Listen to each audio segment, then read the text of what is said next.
Chapter 6.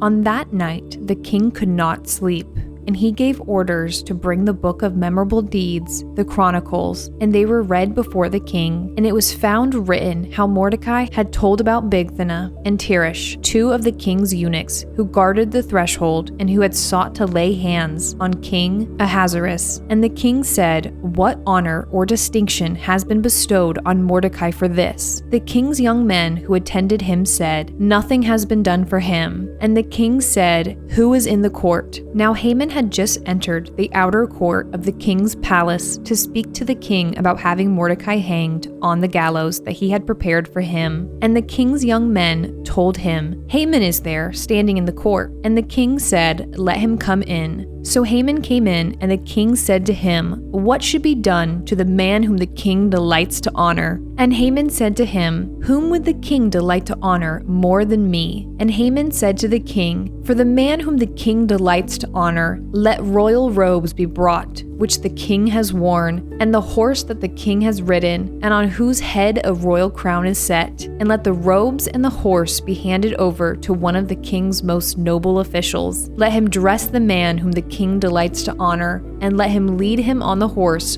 through the square of the city, proclaiming before him, 'Thus shall it be done to the man whom the king delights to honor.'" Then the king said to Haman, "Hurry, take the robes and the horse, as you have said, and do so to Mordecai the Jew, who sits at the king's gate. Leave out nothing that you have mentioned." So Haman took the robes and the horse, and he dressed Mordecai, and led him through the square of the city, proclaiming before him, "Thus shall it be done to the man whom the king delights to honor." Then Mordecai returned to the king's gate. But Haman hurried to his house, mourning with his head covered. And Haman told his wife, Zeresh, and all his friends everything that had happened to him. Then his wise men and his wife Zeresh said to him, "If Mordecai, before whom you have begun to fall, is one of the Jewish people, you will not overcome him, but you will surely fall before him." While they were yet talking with him, the king's eunuchs arrived and hurried to bring Haman to the feast that Esther had prepared.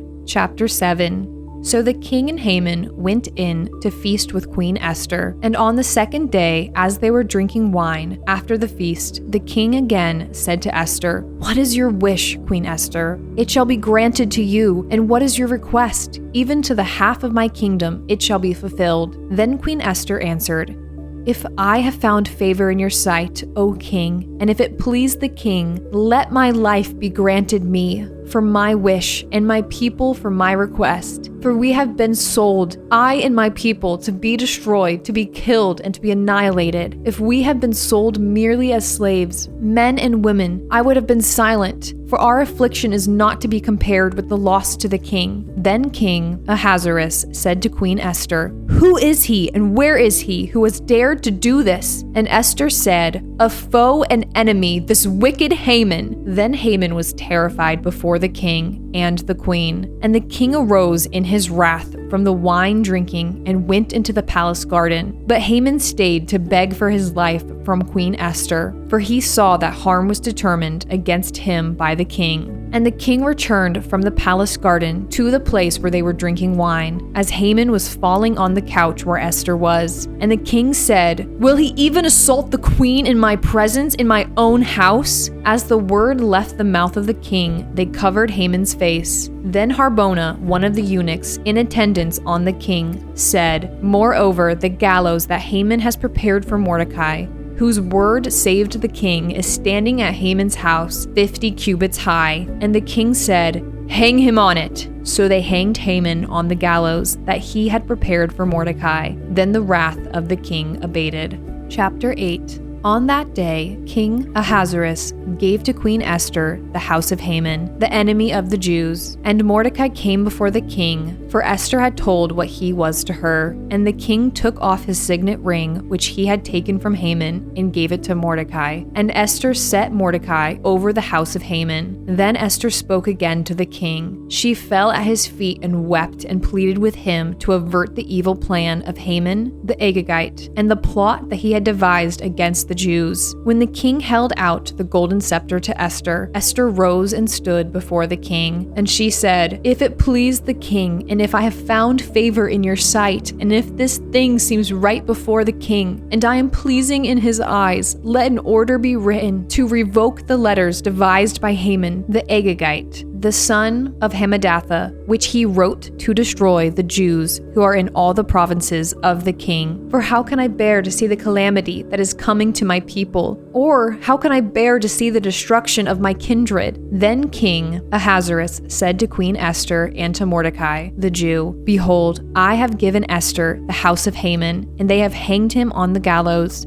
because he intended to lay hands on the Jews. But you may write as you please with regard to the Jews, in the name of the king, and seal it with the king's ring. For an edict written in the name of the king and sealed with the king's ring cannot be revoked." The king's scribes were summoned at that time in the 3rd month, which is the month of Sivan, on the 23rd day, and an edict was written according to all that Mordecai commanded concerning the Jews, to the satraps and the governors and the officials of the provinces from India to Ethiopia, 127 provinces, to each province in its own script, and to each people in its own language, and also to the Jews in their script and their language. And he wrote in the name of King Ahasuerus and sealed it with the king's signet ring. Then he sent the letters by mounted couriers riding on swift horses that were used in the king's service, bred from the royal stud, saying that the king allowed the Jews who were in every city to gather and defend their lives, to destroy, to kill, and to annihilate any armed force of any people or province that might attack them, children and women included, and to plunder their goods,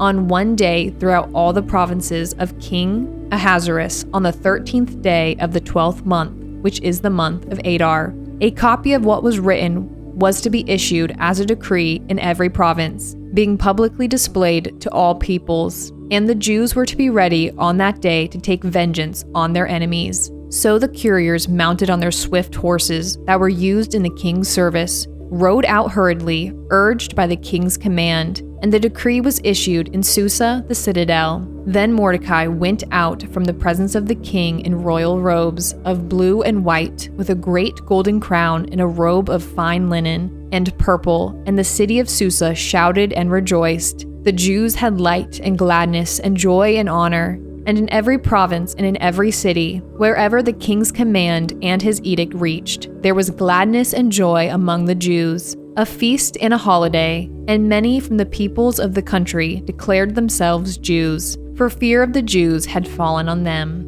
Chapter 9.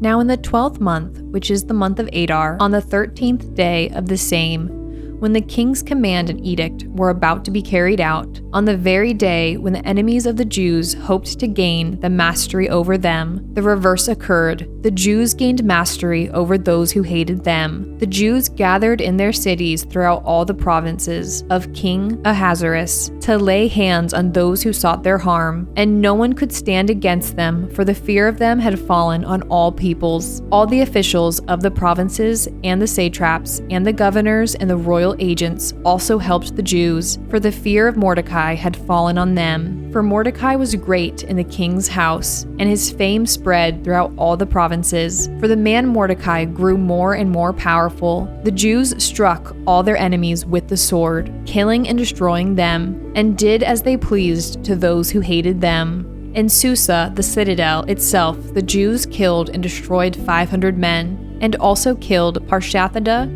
and Delphon, and Aspasa, and Paratha, and Adalia, and Aridatha, and Parmashta, and Arasai, and Aradai, and Vasatha, the 10 sons of Haman, the son of Hammedatha, the enemy of the Jews. But they laid no hand on the plunder. That very day, the number of those killed in Susa, the citadel, was reported to the king. And the king said to Queen Esther, "In Susa, the citadel, the Jews have killed and destroyed 500 men, and also the 10 sons of Haman. What then have they done in the rest of the king's provinces? Now what is your wish? It shall be granted you. And what further is your request? It shall be fulfilled."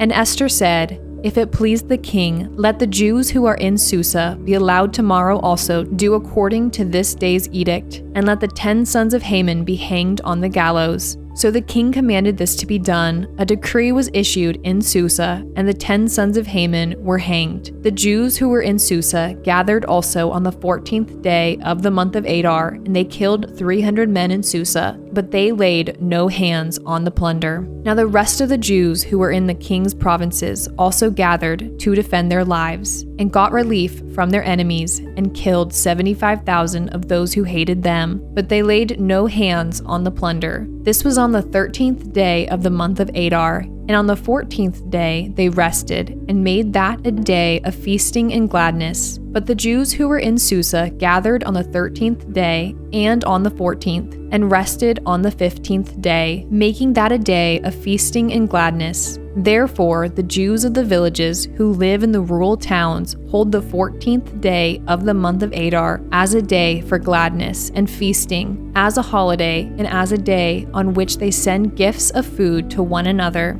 And Mordecai recorded these things and sent letters to all the Jews who were in all the provinces of King Ahasuerus, both near and far, obligating them to keep the 14th day of the month Adar, and also the 15th day of the same, year by year, as the days on which the Jews got relief from their enemies, and as the month that had been turned for them from sorrow into gladness, and from mourning into holiday, that they should make them days of feasting and gladness, days for sending gifts of food to one another and gifts to the poor. So the Jews accepted what they had started to do, and what Mordecai had written to them. For Haman the Agagite, the son of Hammedatha, the enemy of all the Jews, had plotted against the Jews to destroy them, and had cast pur, that is, cast lots, to crush and to destroy them. And when it came before the king, he gave orders in writing that his evil plan that he had devised against the Jews should return on his own head, and that he and his sons should be hanged on the gallows. Therefore, they call these days Purim,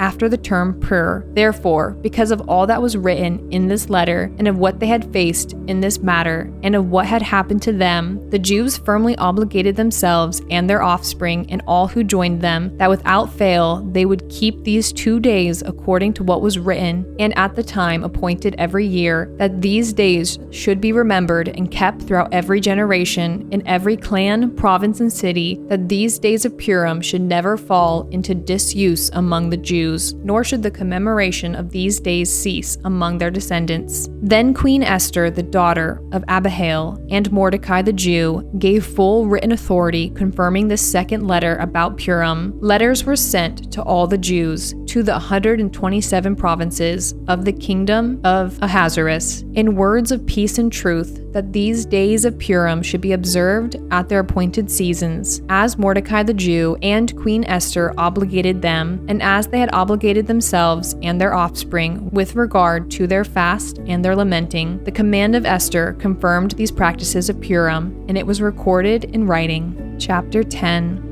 King Ahasuerus imposed tax on the land and on the coastlands of the sea, and all the acts of his power and might, and the full account of the high honor of Mordecai, to which the king advanced him. Are they not written in the book of the Chronicles of the kings of Media and Persia? For Mordecai the Jew was second in rank to King Ahasuerus, and he was great among the Jews, and popular with the multitude of his brothers, for he sought the welfare of his people, and spoke peace to all his people.